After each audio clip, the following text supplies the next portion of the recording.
that.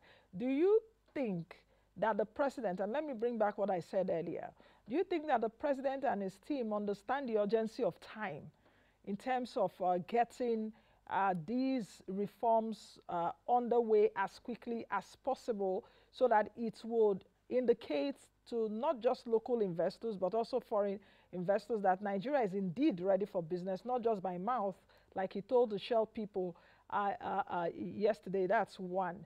The second question is how much time are investors, are the investment community giving Mr. President? How much honeymoon period uh, will the investment community give to Mr. President to see what he needs to do, to see his posture and the famous body language, not just the famous body language, but in terms of putting these policies, getting them, getting on the driver's seat and really driving these reforms. Ayo, I hope you understand Yes, what I've yes. asked in So, terms of the timing, because, for example, President Buhari, during his tenure in 2015, when he came in, people were elated, people were happy. There's a new sheriff in town, corruption will go down.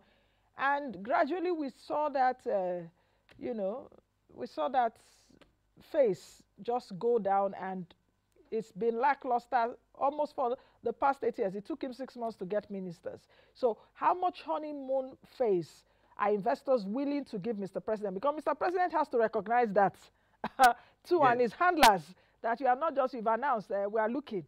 But after some time, Okay, yes. you know. Yes, so very valid. So even as for me personally, I'll be very disappointed that after 3 months, we don't have the list of ministerial appointees. That would really very disappointing. But I think that by the time it's crossing about 3 to 4 months, with the pace at which the president has started, investors will begin to be very wary. Everybody being suspicious of what will be the next step.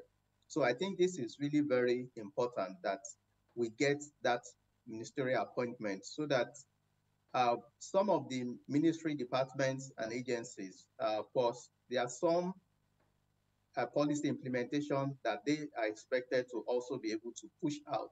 There may be limitations because there's no direction from the top. For most people, will be expecting until when they see their minister to know whether, based on giving some of the policies from even the presidency that would be dovetailed to the ministers, how they can be able to help and sing that to achieve that overall objective.